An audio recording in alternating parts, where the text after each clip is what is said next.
में जैसे दास ने बताया था कि ब्रह्मा और विष्णु का आपस में इस बात पर युद्ध हो गया। ब्रह्मा जी कहने लगे मैं, तू मेरा पुत्र है विष्णु जी से, और विष्णु जी कहने लगे तू मेरा पुत्र है।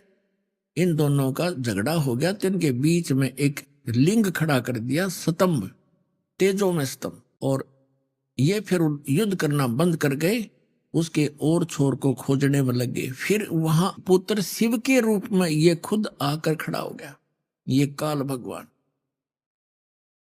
और फिर इनको कैसे संबोधित करता है ब्रह्मा और विष्णु को, सुनिएगा। ये देखिएगा विद्वेश्वर संहिता, यह है विद्वेश्वर संहिता और संक्षिप्त शिव पुराण 24 पृष्ठ पे। ये तो थोड़ा सा सीन देखें। यहां ब्रह्मा और विष्णु के बीच में ये लिंग खड़ा कर दिया, स्तंभ तेजो में। और फिर यहां आकर के क्या बोला, ब्रह्मा और विष्णु ने पूछा प्रभु सृष्टि आदि 5 कर्तों के लक्षण क्या हैं, ये हम दोनों को बताइए। भगवान शिव बोले ये काल है इनका पिता। भगवान शिव बोले मेरे कर्तों को समझना अत्यंत गहन है, तथापि मैं कृपा पूर्वक तुम्हें उनके विषय में बता रहा हूं।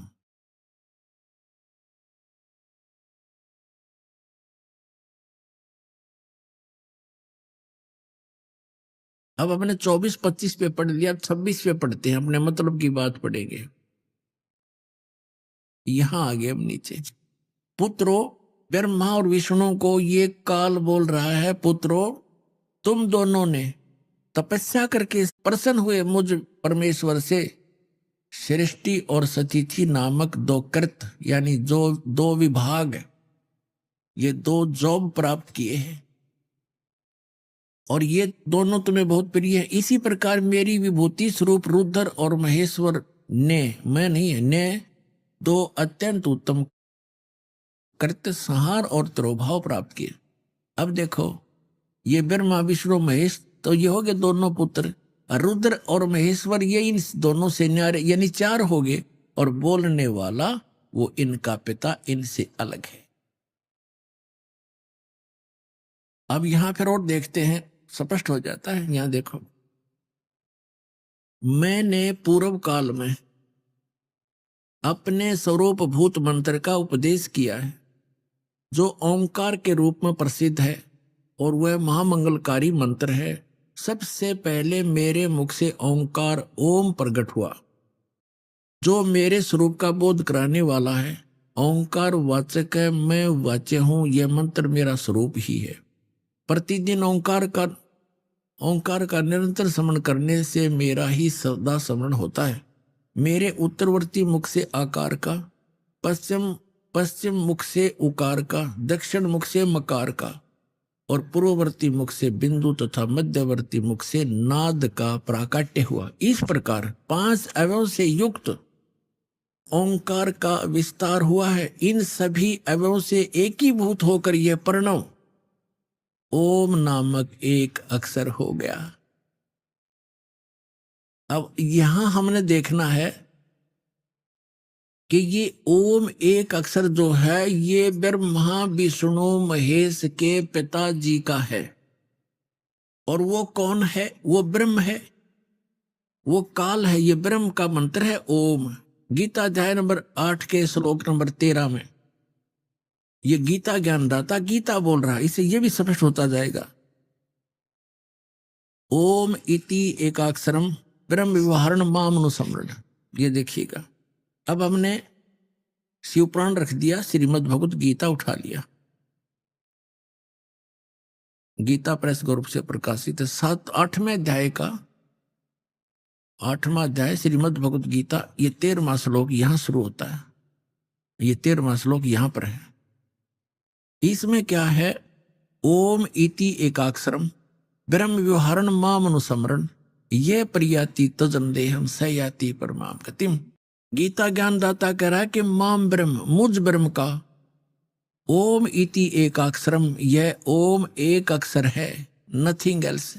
व्यवहारण माने उच्चारण करके, अनुसमन सुमन करता हुआ, ये प्रियति तजन देहम, जो संसार शरीर छोड़कर जाते समय तक इसका जाप करता है, जाता है, स याति परमाम गति, इसका स्मरण करता हुआ जो शरीर छोड़कर जाता है, स याति परमाम गति। इस ओम, ओम से मिलने वाली, ये ओम यह उदाहरण है, जो पुरुष ओम ओम ओम, ये एक अक्षर हो गया ओम, इति, इस एक अक्षर ब्रह्म को उच्चारण करता हुआ मां मुझ निर्गुण ब्रह्म का चिंतन करता हुआ शरीर को त्याग कर जाता है, वह पुरुष परम गति को प्राप्त होता है। अब इसे ये सिद्ध हो गया कि उधर तो श्री शिव पुराण के अंदर, शिव महापुराण में स्पष्ट हो गया, ये ब्रह्मा विष्णु महेश, रुद्र और महेश से, ब्रह्मा विष्णु महेश से जो पांचवा है वो इनका पिता है, वो शिव पुराण का वहां संदेश दे रहा है, और वो कह रहा है कि मेरा ओम मंत्र है।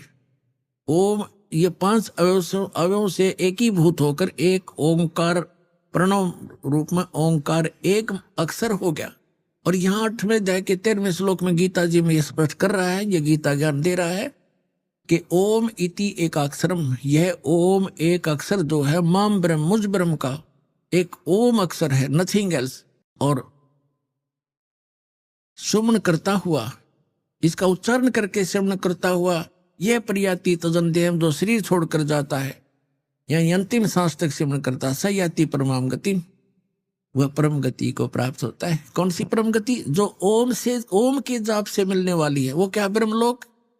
अभी आपने देवी भागवत में पढ़ा था कि देवी कह रही है हिमालय राजा को कि गीता प्रेस गोरखपुर से प्रकाशित श्री देवी भागवत सचित्र मोटा टाइप, जिसके 562 और 63 पृष्ठ पर देवी खुद स्पष्ट कर रही है हिमालय राजा को कि और सब बात, सब पूजाएं त्याग दो, ब्रह्म का जाप करो, उसका एक ओम मंत्र है, वो ब्रह्मलोक में रहता है, उसको पा जाओगे। तो ओम के जाप से ब्रह्मलोक प्राप्ति है। गीता अध्याय नंबर 8 के श्लोक नंबर 16 में लिखा है कि ब्रह्मलोक पर्यंत सब पुनरावृत्ति में, वहां गए प्राणी भी जन्म मृत्यु में आते। ये देखिएगा, ये वही श्रीमद् भगवत गीता,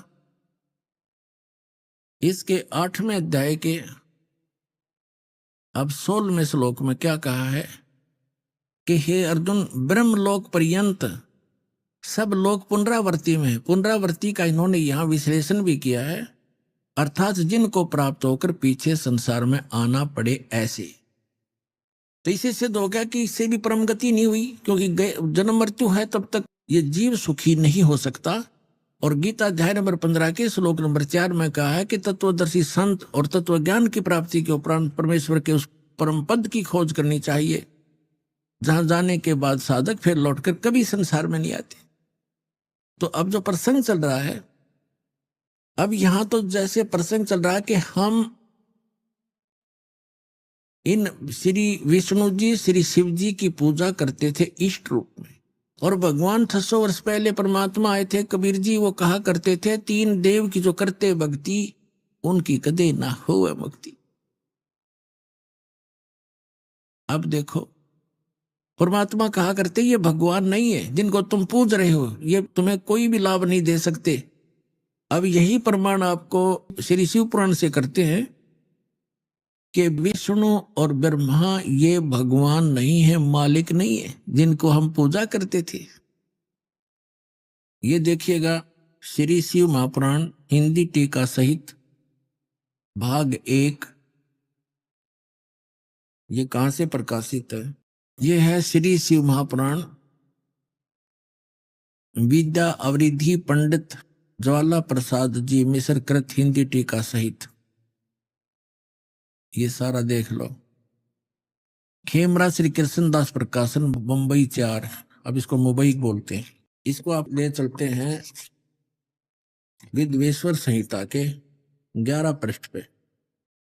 ये देखिएगा, प्रश्न नंबर 11, शिव महापुराण प्रश्न नंबर 11, विद्वेश्वर संहिता भाग 1 अध्याय 6 में नंदीकेश्वर बोले,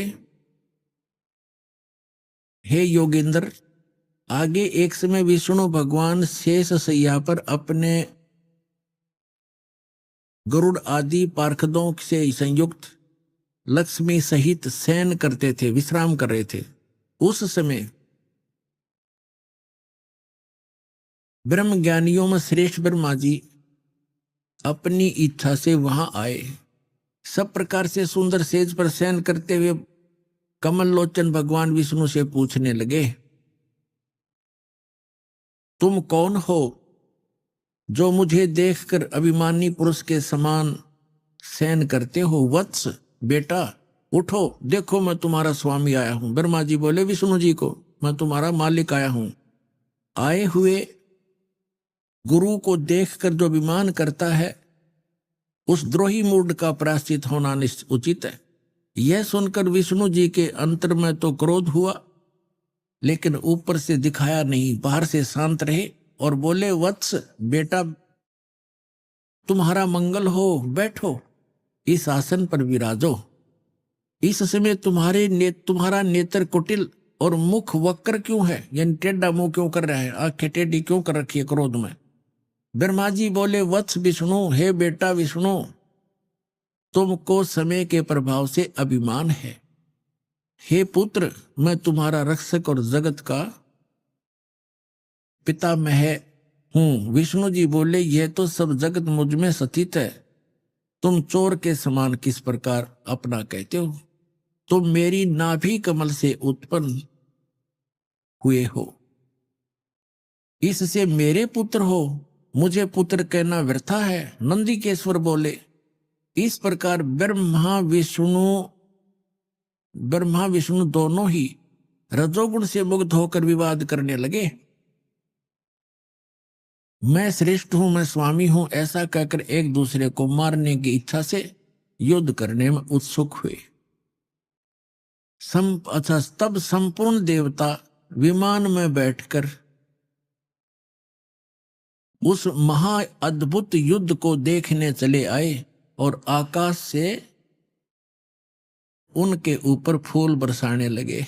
वारे देवताओं, अकल देखो इन देवताओं की। दो भाई लड़के मरने को तैयार हैं और ऊपर से फूल बरसाने को, मरो कटके, शाबाश, बहुत अच्छा कर रहे हो। यह परमात्मा कहते हैं, दास गरीब या चूक धरोधर ऊपर से लेकर नीचे तक बिजली पड़ रही है। अरे देवता को हमें अरुण युद्ध मरते ने देखे, उन्होंने तो नीचे आकर हाथ जोड़ना चाहिए था, उनके बीच में खड़ा हो जाना चाहिए था। ये भगवान लड़ा नहीं करते। आप हमारे पूज्य होकर भी लड़ रहे हो तो हमारे ऊपर क्या असर पड़ेगा? अरे ये नौ के ऊपर तो फूल बरसावे, लड़ो मर के, मरो लड़के। ये हमारे देवता है। तेरा गजब।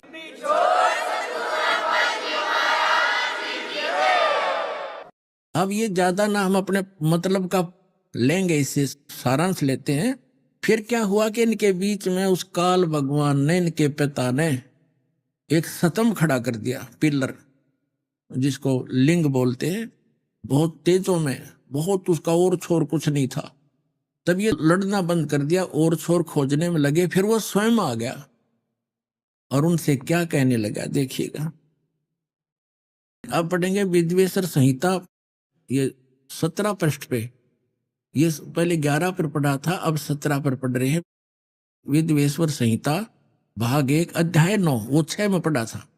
अब यहां क्या, नंदिकेश्वर बोले, इस प्रकार भगवान ने उन नम्र हुए ब्रह्मा और विष्णु को अनुग्रह करके युद्ध में अनुग्रह करके यह कहा, उन दोनों की अज्ञानता और वैर को दूर करने के अर्थ दोनों से कहा भगवान ने। इस काल ने, इनके पिता ने क्या कहता है कि मेरे सकल और निष्कल भेद से दो स्वरूप हैं, परंतु और ईश्वर नहीं। इस कारण से ये दो स्वरूप नहीं हो सकते। पहला सतम रूप, यानी पहले तो पिलर खड़ा कर दिया और बाद में पीछे मूर्तिमान रूप धारण किया और शिव रूप में आके खड़ा हो गया, धारण किया। इससे ब्रह्म रूप निष्कल है, पिलर न तो ये ब्रह्म रूप का है, और ईश्वर रूप सगुण है, शिव रूप में आके खड़ा हो गया। ये मेरे ये दोनों रूप सिद्ध हैं, दूसरे किसी के नहीं हो सकते। इस कारण तुम दोनों को अथवा दूसरों को, ब्रह्मा और विष्णु को कह रहे हैं, ईश्वरत्व की प्राप्ति नहीं हो सकती। तुम दोनों ने अज्ञान से अपने को ईश माना, अपने को भगवान मान लिया। ये बड़ा ही अद्भुत हुआ। इसके दूर करने को ही मैं रण स्थान में आया। अब तुम दोनों अपना अभिमान त्याग कर मुझ ईश्वर में अपनी बुद्धि लगाओ। मेरे प्रसाद से लोक में सब अर्थ प्रकाश करते हैं। यहां क्या कहता, मैं ही ब्रह्म हूं, मैं ही परब्रह्म हूं और मेरा ही सकल सकल अकल अकल रूप है। ब्रह्म होने से मैं ईश्वर हूं। अनुग्रह आदि का ही मेरा कर्तव्य है। ये हमने जो लेना है वो यही लेना था। आगे देखिए, अब हम आगे 18 पृष्ठ में, वो 17 पृष्ठ था। अब हम अध्याय 10 पढ़ेंगे, विद्वेश्वर संहिता भाग 1 का। ये 10वां 9वां यहां समाप्त हो जाता है, ये 10वां प्रारंभ होता है। यहां आगे हम नीचे, हे पुत्रो, ब्रह्मा और विष्णु को कहता है वो शिव इनका पिता जो शिव रूप में खड़ा है।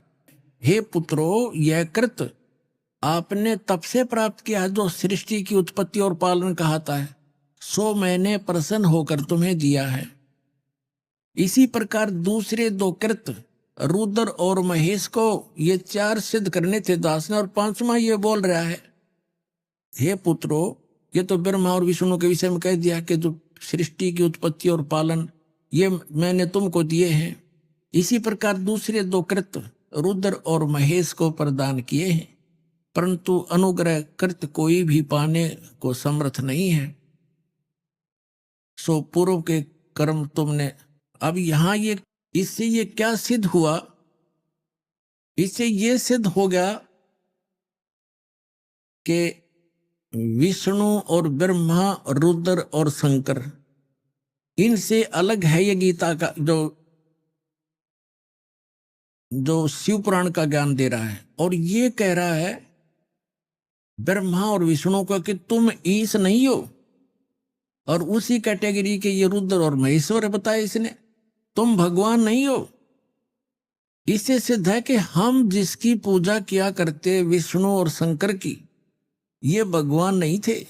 और ये हमारे धर्मगुरु आचार्य शंकराचार्य और जितने मंडलेश्वरीय महर्षि को वहां थे, न कख भी पता नहीं था इन हमारे सदग्रंथों का, इनके अंदर कैसा निर्णायक ज्ञान है। तो अब एक और शंका का समाधान करते हैं।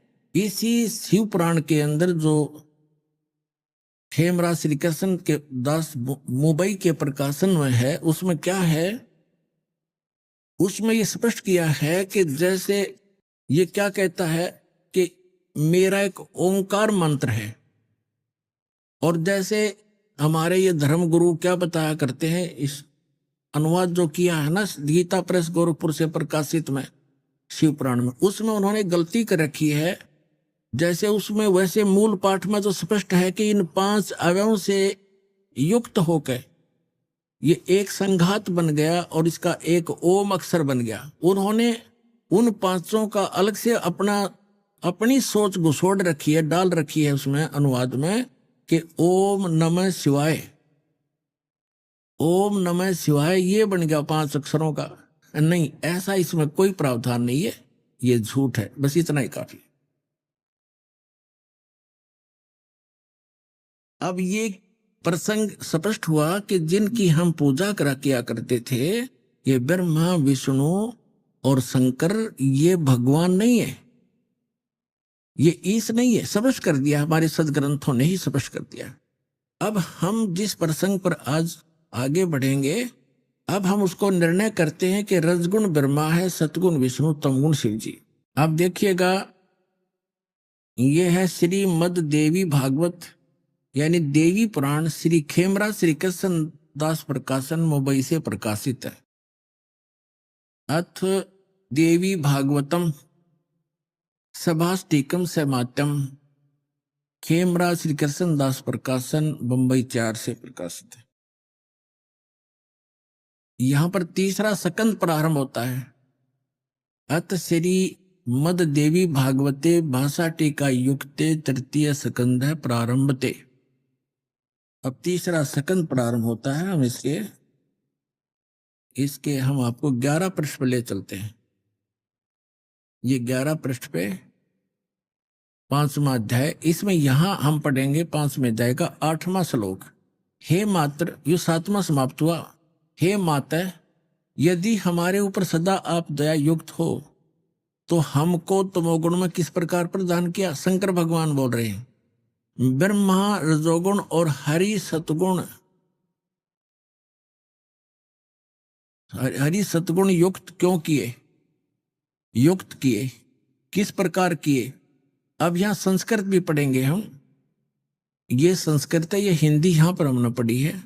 ये 8वां श्लोक है। यदि दया धर्मना न सदा अंबिके कथम अहम, यदि दया धर्मना न सदा अंबिके कथम अहम विहित से, किस प्रकार मैं बना दिया हे अंबिके, हे माता, तमोगुण और कमल जय, कमल से उत्पन्न होने वाले ब्रह्मा को रजोगुण संभव, रजोगुण क्यों बना दिया।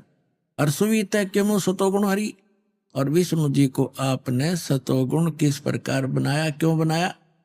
अब देखो, इस बात से ये हमारे ये देवता भी परिचित हैं कि जो हम कर रहे हैं ये अच्छा नहीं हो रहा।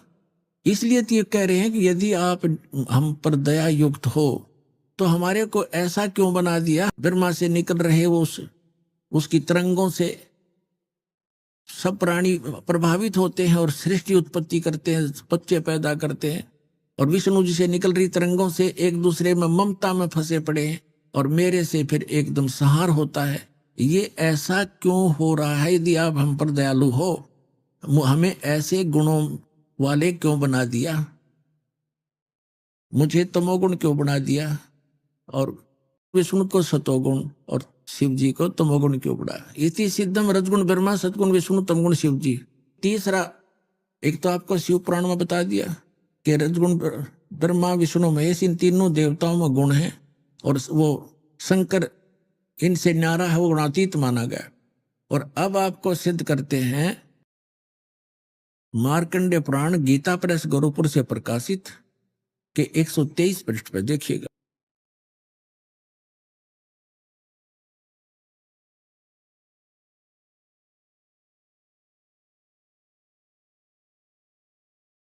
यहाँ देखना सचित्र मोटा टाइप, ये यहां से प्रकाशित है। इसके 123 पृष्ठ पर आप देखिएगा, ये 123 पृष्ठ है।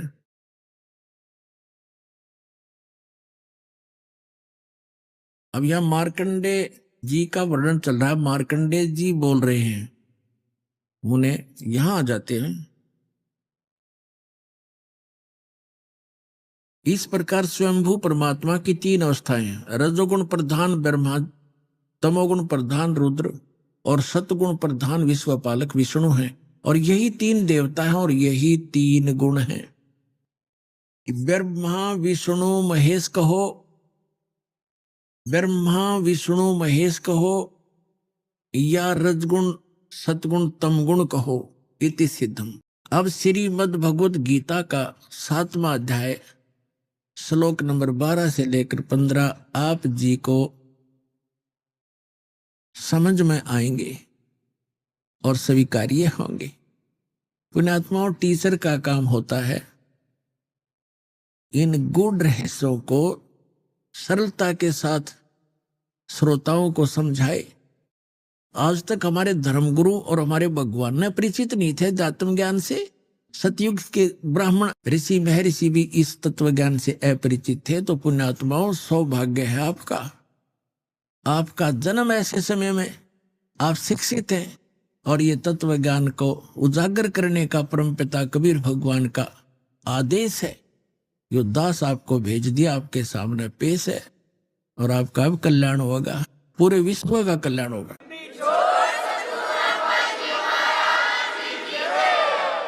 अब इति सिद्धम रजगुण ब्रह्मा सतगुण विष्णु तमगुण शिव जी। और अब देखिएगा श्रीमद् भगवत गीता, जयदाल गोयत का इसके अनुवादक है। 7वें अध्याय का हम वही 12 से लेकर 15 पढ़ेंगे। ये देखिएगा, अब ये बहुत आसानी से हमारे समझ में होगा और स्वीकार्य होगा। अब इसमें क्या कहा है, और भी जो सतगुण से उत्पन्न होने वाले भाव हैं, और जो रजोगुण से तथा तमोगुण से होने वाले भाव हैं, उन सबको मुझसे ही होने वाले हैं ऐसा जान, परंतु वास्तव में उनमें मैं और वे मुझ में नहीं हैं। अब ये कौन है? रजगुण ब्रह्मा, सतगुण विष्णु, तमगुण शिव जी से अन्य है जो गीता ज्ञान दे रहा है। अब आगे ये क्या कहता है देखिएगा 13वें श्लोक में, 7वें अध्याय श्रीमद् भगवद गीता का। गुणों के कार्य रूप सात्विक, राजस और तामस, इन तीनों प्रकार के भाव से ये सारा संसार, प्राणी समुदाय मोहित हो रहा है। इन तीनों गुणों से परे ब्रह्मा विष्णु महेश से अलग जो युग काल है, ब्रह्म है, मुझ अविनाशी को नहीं जानते। आगे देखो, अब 14वें श्लोक में क्या कहा है 7वें अध्याय के, क्योंकि यह अलौकिक अर्थात अति अद्भुत त्रिगुणमयी मेरी माया, रजगुण ब्रह्मा, सतगुण विष्णु, तमगुण शिव जी के द्वारा फैलाया गया ये जाल बड़ी दुस्तर है, खतरनाक है। और फिर कहते जो पुरुष केवल मुझको निरंतर भजते हैं, यानी जो ब्रह्म साधना करते हैं, वे इस माया का से तरंती यानी इनसे ऊपर उठ जाते हैं। यानी जैसे विष्णु और शिव की जो साधना करते, ब्रह्मा की तपा कराया ही नहीं करते, इसने तो रिजेक्ट करें बैठे थे। जो विष्णु और शिव की भक्ति करते हैं उनसे उनको बहुत कम लाभ मिलता है, और ब्रह्म की साधना करने वाले ब्रह्मलोक में चले जाते हैं, वहां काफी समय तक, और वहां ज्यादा सुख सुविधाएं हैं। लेकिन ब्रह्मलोक में गए हुए प्राणी 20 जन्म मृत्यु के अंदर ही है।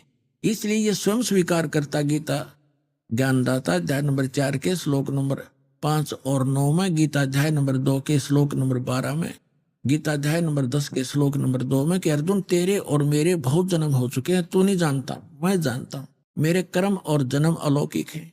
इसलिए ये कहता है कि मेरा साधक भी मेरी ही 7वें अध्याय के 18वें श्लोक में आगे आएगा कि मेरी साधना करने भी अनुत्तम है, घटिया है, क्योंकि जन्म मृत्यु ना साधक की मिटे ना मेरी मिटे, खुद कहता है। इसलिए 18वें अध्याय के 62वें श्लोक में कहा कि अर्जुन तू सर्वभाव से उस परमेश्वर की शरण में जा, उसकी कृपा से तू परम शांति को और सनातन परम धाम को प्राप्त होगा। 15वें अध्याय के 4थे श्लोक में कहा कि अर्जुन तत्वदर्शी संत की प्राप्ति के उपरांत तत्व ज्ञान रूपी शस्त्र से इस ज्ञान को काट कर उसके पश्चात परमेश्वर के उस परम पद की खोज करनी चाहिए, जहां जाने के बाद साधक फिर कभी लौटकर संसार में नहीं आते। अपनी साधना को मना करता है, केवल उसकी भक्ति करो। अब यहाँ जो प्रसंग चल रहा है ये क्या कह रहा है, यदि ब्रह्मा विष्णु महेश से ऊपर उठकर मेरी भी साधना करें, इनसे अच्छा लाभ तो मैं दे दूं। ये मेरी साधना करने वाले इनसे तर जाते हैं, इनसे ऊपर उठ जाते हैं, इनकी भक्ति नहीं करते, वो ब्रह्मलोक प्राप्त करते हैं। ये देखिएगा अब 7वां अध्याय का हम अब 14वां श्लोक पढ़ रहे हैं। क्योंकि यह अलौकिक अर्थात अति अद्भुत त्रिगुण में ही मेरी माया, रजगुण ब्रह्मा, सतगुण विष्णु, तमगुण शिव जी द्वारा फैलाया गया जाल बड़े दुस्तर है, और जो पुरुष मुझको ही निरंतर भजते हैं वो इस माया का यानी ब्रह्मा विष्णु महेश से ऊपर उठ जाते हैं, मेरे वाला लाभ प्राप्त करते हैं। 15 माया के द्वारा ब्रह्मा विष्णु महेश की साधना तक और इन्हीं से मिलने वाले लाभ पर जो दृढ़ हो चुके हैं और कोई सुनने को तैयार नहीं, उनके विषय में कहा है। जो इनके उपासक हैं तीनों गुणों के, ब्रह्मा विष्णु महेश के, माया के द्वारा जिनका ज्ञान हरा जा चुका है। 7वें अध्याय का 15वां श्लोक, यानी ब्रह्मा विष्णु महेश से ऊपर किसी की बात सुनने को तैयार नहीं, वहीं तक सीमित बुद्धि वाले, असुर स्वभाव को धारण किए हुए मनुष्यों में नीच, आसुर माने दुष्ट राक्षस, और मनुष्यों में नीच है, और दूषित कर्म करने वाले मूर्ख मूढ़ लोग मुझको नहीं भजते। हो गया सिद्ध। अब क्या कह रहा है गीता ज्ञानदाता, अब इस कंसेप्ट को क्लियर करना पड़ेगा। अब यहाँ क्या बताया है कि रजगुण ब्रह्मा, सतगुण विष्णु, तमगुण शिव जी की जो पूजा करते हैं उनको कहा असुर स्वभाव को धारण किए हुए मनुष्यों में नीच, दूषित कर्म करने वाले मूर्ख, ये मेरी भक्ति भी ना करते, ब्रह्म तक की साधना भी नहीं करते।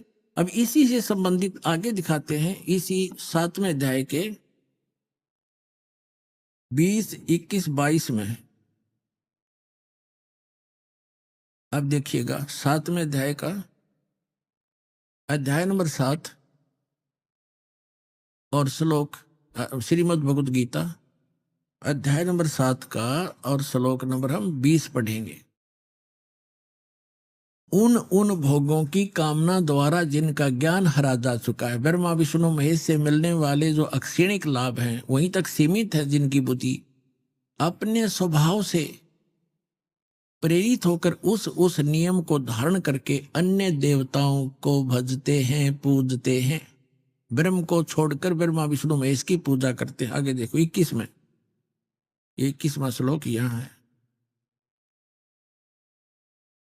जो काम भक्त, जो भक्त जिस जिस देवता के स्वरूप को श्रद्धा से पूजना चाहता है, उस भक्त की श्रद्धा में उसी देवता के प्रति स्थिर करता हूं। अब 22 में क्या कहा है? वह पुरुष उस श्रद्धा से युक्त होकर उस देवता का पूजन करता है और उस देवता से मेरे द्वारा ही विधान किए हुए उन इच्छित भोगों को निसंदेह प्राप्त करता है। अब गीता ज्ञानदाता यहाँ क्या कहना चाहता है कि जो भी भक्त परमात्मा के लिए प्रयत्नशील है और ये अन्य देवताओं की पूजा करता है, वो भक्ति तो कर रहा परमात्मा की मानकर, लेकिन वो उन देवताओं से जो भी लाभ मिल रहा है उनको मैंने ही कुछ शक्ति दे रखी। जैसे अभी आपने शिव पुराण में पढ़ा, इसने कहा कि तुम तीनों ने एक एक विभाग प्राप्त कर रखा मुझसे। वो काल कहता है रजोगुण विभाग प्राप्त है विष्णु ब्रह्मा जी को, सतोगुण विभाग प्राप्त है विष्णु जी को, तमोगुण विभाग प्राप्त है शंकर जी को। तो ये क्या कहना चाह रहा कि इनको मैंने ही कुछ शक्ति दे रखी थोड़ी बहुत, और उनसे ही वो आंशिक लाभ तुम्हें प्राप्त हो रहा है। यहाँ देखिएगा, अब यहाँ 7वें अध्याय का अब 22वां पढ़ रहे हैं।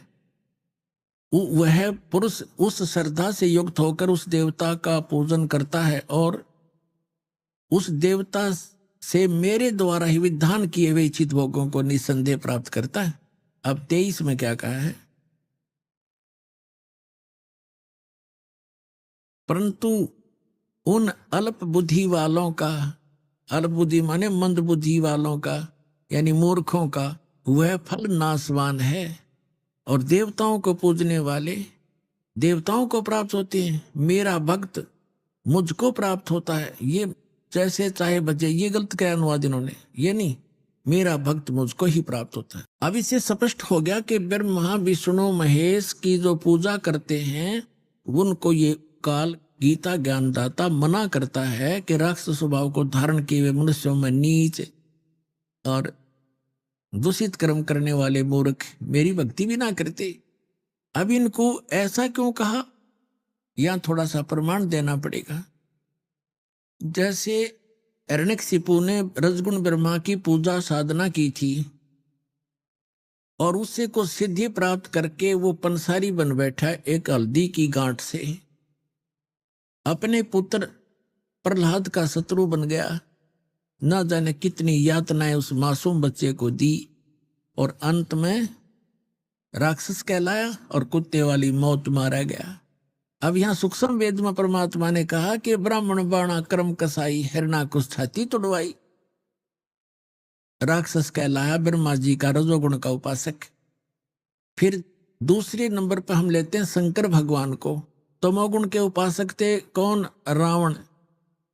रावण जैसी उपासना वर्तमान का कोई भी शिव उपासक नहीं कर सकता, जिसने अपने यहां से दड़ काट के भगवान के समर्पित कर दी थी और जैसा किया वैसा ही दे भी दिया, वर्कडन दे सकते हैं ये।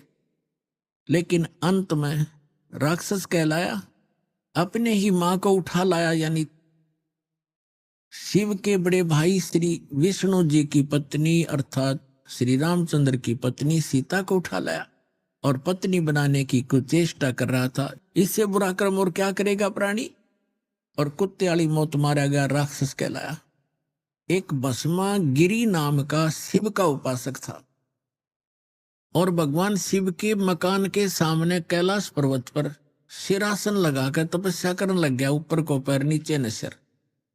12 वर्ष तक ऐसी साधना करता रहा। एक दिन पार्वती जी ने भगवान शिव से प्रार्थना की कि हे भगवान, आप तो महेश्वर हो, आप तो दाता हो, समर्थ हो, जो चाहे दे सकते हो, आपका भक्त क्या मांगता है इसको प्रदान करो और यहां से विदा करो। तो भगवान शंकर ने कहा कि मांगो। भस्मागिरी, क्या मांगते हो भक्त? भस्मागिरी ने कहा कि वचनबद्ध हो भगवान, तब मांगूंगा। भगवान शिव ने कहा ठीक है, मैं वचनबद्ध हो गया। तब खड़ा हो गया छोड़ के तपस्या और कहा कि भगवान ये भस्म कड़ा दे दो आपका। जो भगवान शिव ने अपने हाथ में भस्म कड़ा डाल रखा था, उसमें एक शक्ति थी कि जिसके भी सिर पे करके ऐसे और उसको कह दे भस्म, वो उसको जला देता था, राख बना देता था। और इस बात का ज्ञान था भस्मागिरी को।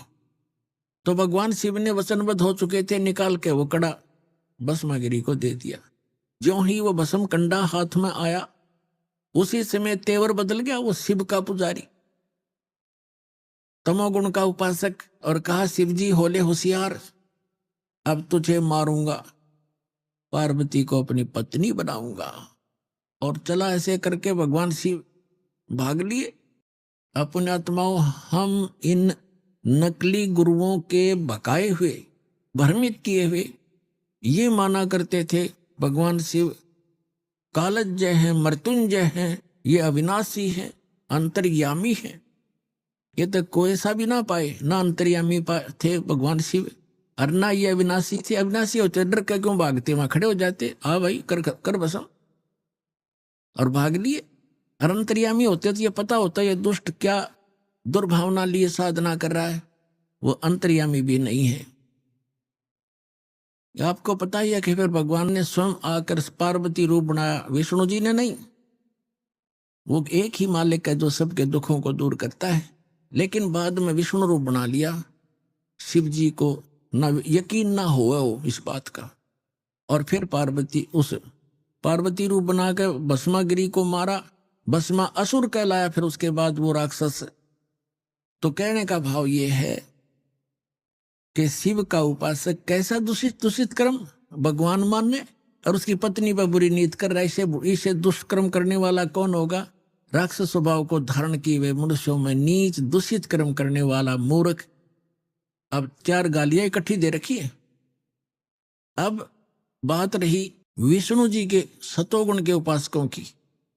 एक बार कुंभ का मेले की पर भी लगी हरपेड़ी हरिद्वार में, और वहां उस समय जब ये पर भी लगती है स्नान की, कुंभ के मेले की, तो सभी गिरी अलग से, पूरी न्यारे, कनपाड़े अलग से, नागा न्यारे, वैष्णो अलग से, और नाथर, ये सभी अलग अलग जाकर के अपने अपने ग्रुप में अपने प्रमुख के साथ खड़े वहां बैठ जाते हैं।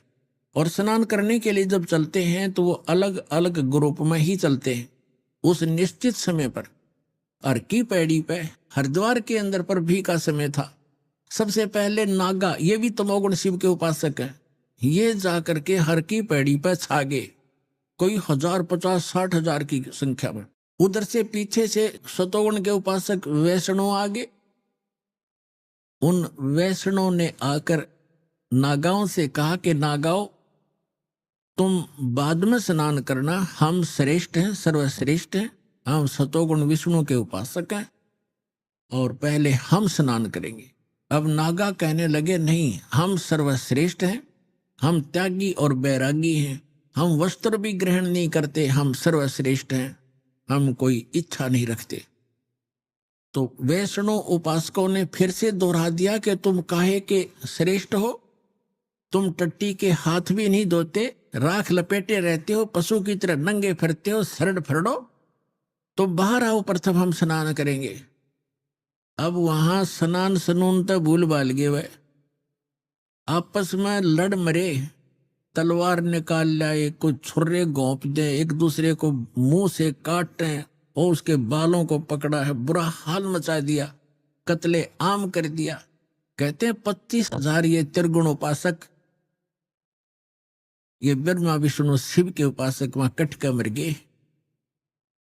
इसके विषय में सुख संवेद में परमात्मा ने कहा है, तीर तुपक तलवार कटारी जम दड़जोर बधावे हैं, हर पैड़ी हर हेत नहीं जाना, और वहां जा तेग चलावे, काटे शीस नहीं दल करुणा, ये जग में साध कवावे हैं, और जो जन इनके दर्शन को जावे, उनको भी नरक पठावे। क्या बताया कि काटे शीश, तीर तुपक तलवार कटारी अन्यों के डट के लठ बजावे हैं।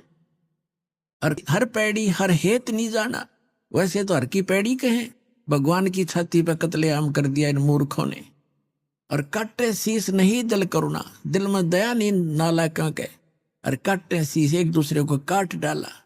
और नहीं दिल करुणा इस जग में संत कवावे हैं, और जो जन इनके दर्शन जावे, यानी इनका अनुयायी जो बन गया उनको भी नरक पठावे हैं। तो पुण्यात्माओं, इससे सिद्ध हो गया श्रीमद् भगवत गीता अध्याय नंबर 7 के श्लोक नंबर 12 से लेकर 15 का ये सारांश हो गया कि इन तीनों गुण, रजगुण ब्रह्मा, सतगुण विष्णु, तमगुण शिव जी के जो उपासक हैं, इनकी साधना नहीं करनी चाहिए।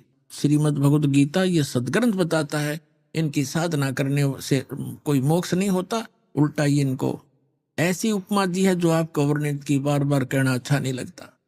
तो यहां भगवान कहा करते थे, तीन देव की जो करते भक्ति, उनकी को देना होवे मुक्ति। गुण तीनों की भक्ति में ये भूल पड़ो संसारे, कहे कबीर निज नाम बिना कैसे उतरो पारे।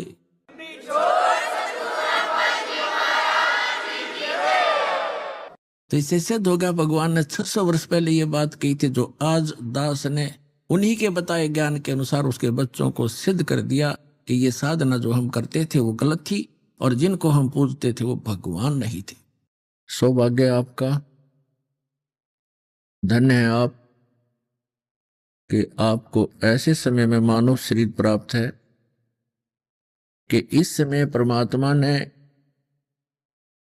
ये यथार्थ ज्ञान और यथार्थ भक्ति मानव समाज को बतानी थी। इससे पहले इसको गुप्त रखा हुआ था। इसको गुप्त रखने का एक महत्वपूर्ण कारण था, जो यहाँ का मालिक है, जिसके जाल में, जिसके राज में हम फंसे हुए हैं। ये स्वामी ठीक नहीं है। इसका बर्ताव, इसका व्यवहार ऐसा है जैसे कसाई का होता है। कसाई के व्यवहार से आप खूब परिचित हैं। जो भेड़ बकरियों को पालता है या किसी से परचेज करता है, विशेषकर कसाई अपने बकरे स्वयं पाला करते थे पहले। कुछ चंद लोग, राजा लोग ही मांस आहार किया करते थे, जो जंगल में शिकार भी करते थे उनको ले आते थे। और कुछ मुसलमान धर्म के अंदर एक ये कुप्रथा प्रारंभ हो गई थी। तो उस समय कसाई बकरे पाला करते थे, उनके लिए एक अच्छा चरागाह बनाते थे, उनके लिए अच्छे शेड झोंपड़ी डाला करते थे ताकि गर्मी सर्दी से वो बचे रहें। उन्हीं के लिए अलग से एक तालाब बनाते थे। तो वो कसाई उन बकरों को ये सुविधाएं किस उद्देश्य से देता है, ये सर्वविदित है। इसी प्रकार परमात्मा ने आकर बताया है कि जिस लोक में आप रह रहे हो ये कसाई का लोक है। यहां कोई दया नहीं। किसी का बेटा मरो चाहे बेटी मरो, कोई दामाद मरो चाहे बहू मरो, या स्वयं मरो, कुछ भी आपदाएं आ जाएं, फ्लड के अंदर हजारों की संख्या में मानव मारे जाते हैं, अन्य प्राणियों की गिनती नहीं। भूकंप आ जाता है, लाखों लोग मारे जाते हैं। कहीं पर सूखा पड़ जाता है, कहीं पर महामारी हो जाती है, बस दुर्घटना, रेल दुर्घटनाएं, वायुयान दुर्घटनाएं भी रह रहकर होती रहती हैं। जो मर गए उनके लिए हम तड़फ लेते हैं, शेष बचे अपने आप को कुशल समझते हैं। तो परमात्मा ने आकर बताया कि ये आपकी सबसे बड़ी भूल है कि आप अपने आप को कुशल समझ रहे हो, और मरने वालों के केवल कारण ही सोचकर कि इस कारण से मृत्यु होगी, आप उससे आगे सोचना ही बंद कर देते हो। कभी नहीं सोचते कि हमें भी ऐसे ही एक दिन जाना होगा। जब हमें एक दिन जाना है तो हम किस लिए यहाँ पर ये संग्रह, यहाँ पर बैंक बैलेंस और प्लाटों पे प्लाट खरीद रहे हैं? ये हमारी महा अज्ञानता, तत्व ज्ञानहीनता है। अब जैसे कसाई बकरे पालता है, उनको सुविधा देता है, जिस कारण से वो अबोध प्राणी उस कसाई स्वामी को एक नेक व्यक्ति मान बैठते। किस कारण से? कि ये हमें कितनी अच्छी सुविधाएं दे रहा है, हमारी कितनी अच्छी केयर टेक कर रहा है, जिस कारण से जब भी वो कसाई उन बकरों में जाता है या उसका कोई पाली जाता है जो बकरों को चराता है, संभालता है, तो वो बकरे उनको अच्छा व्यक्ति मान लेते हैं और अपने उस मालिक का रिप्रेजेंटेटिव मान करके उससे भी वो इतना ही प्यार करते हैं, उस पाली से। और जब कसाई आता है तो इसी प्रकार उससे प्यार करते हैं। अब वो कसाई देखता है हाथ लगाकर बकरों को, उसके हाथ लगाता है इधर उधर, कसाई तो देख रहा है कि ये इसमें कितना मांस हो गया, और वो बकरे अबोध समझते हैं कि हमसे प्यार कर रहा है, तो उसके बदले में बकरे भी प्यार देते हैं, चाटते हैं उसको, जीभ से प्यार देते हैं, उससे स्पर्श करते हैं अपने बॉडी को। लेकिन वो देख रहा होता है कि ये मांस कितना हो गया, ये कितने का बिकेगा। तो पुण्यात्मा परमात्मा हमें याद दिलाते हैं कि जो सुविधाएं आप इस पृथ्वी लोक पर देख रहे हो, कहीं पर शीतल झरने बह रहे हैं, कहीं पर काजू किस्मत सेब संतरे, बहुत सुंदर मेवा और फ्रूट लगे हुए हैं, कितने अच्छे कनक गेहूं बाजरा ज्वार आप आहार कर रहे हो, कितना सुंदर वातावरण है, शीतल हवा चल रही होती है, कभी गर्मी का मौसम होता है तो कभी सर्दी होती है। तो इससे हम अटकलबाजी लगा करके ये सोच लेते हैं कि गर्मी होना भी आवश्यक है, सर्दी होना भी आवश्यक है, अन्यथा हमारे शरीर में रोग पनप जाएं। तो ये सब कुछ ऐसा क्यों हो रहा है?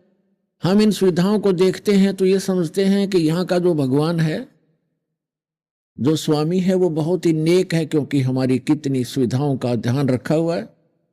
और उस समय हम उन बकरों की तरह भूल जाते हैं जब बकरों के अंदर कसाई आता है और वो नहीं देखता ये किसका पुत्र है, किसकी माँ है, किसका बेटा है, किसकी बेटी है। वो अपने हिसाब से लाठी लेकर और जितने निकालने उनको निकाल ले जाता है, वो पहचान नहीं करता, उसको आवश्यकता ही नहीं है। और किसी का बेटा जाता है, किसी की माँ चली जाती है, किसी उस बकरों के परिवार के पूरे सदस्य भी मृत्यु को प्राप्त हो जाते हैं, उस दिन कसाई के हत्थे चढ़ जाते। ठीक इसी प्रकार आपके साथ यहां व्यवहार हो रहा है, वो परमात्मा स्वयं आकर बताते हैं। लेकिन हम तत्व ज्ञान से बिल्कुल अपरिचित हैं, जिस कारण से परमात्मा के यथार्थ ज्ञान पर हम विश्वास नहीं कर पाते, क्योंकि हम अपने परिवार में इतने रंगे जा चुके हैं और यहाँ की इस संपत्ति को हम अपना मान बैठे हैं। तो परमात्मा याद दिलाते हैं, काया तेरी है नहीं, ये माया कहां से हो, चरण कमल में ध्यान रखो, इन दोनों को खो। जब तेरा शरीर ही तेरा नहीं बोले प्राणी, एक दिन ये समाप्त होगा, सवा होगा या दफना दिया जाएगा, तो ये माया को तू अपनी कैसे मान बैठा है भोले प्राणी? कुछ विवेक से काम ले। तो पुण्यात्माओं, परमात्मा प्रथम बार जब यहां आए, हम अपनी गलती से इस काल के जाल में फंस गए। अब यहां थोड़ी सी आपको मौखिक सृष्टि रचना सुनाऊंगा, उसके बाद आपके हृदय में ये जो ज्ञान है यथार्थ, ये तुरंत समाएगा। अब जो दास आपको कथा सुनाएगा सृष्टि रचना की, ये प्रथम बार जो व्यक्ति, जो बहन भाई सुनेगा, उसको अच्छा सा नहीं लगेगा, क्योंकि हमने महाभारत सुन रखी है, हमने कृष्ण लीला देख रखी है, हमने श्री राम लीला देख रखी है, और हम दृढ़ हो चुके हैं कि भगवान की कथाएं बस ऐसी ही होती हैं। लेकिन हम भूल जाते हैं कि हमारे धर्मगुरु कभी तो कहते हैं ब्रह्मा जी सारी सृष्टि के रचनहार है, कभी कहते हैं विष्णु जी सर्वशक्तिमान है, सबके रचनहार यही है।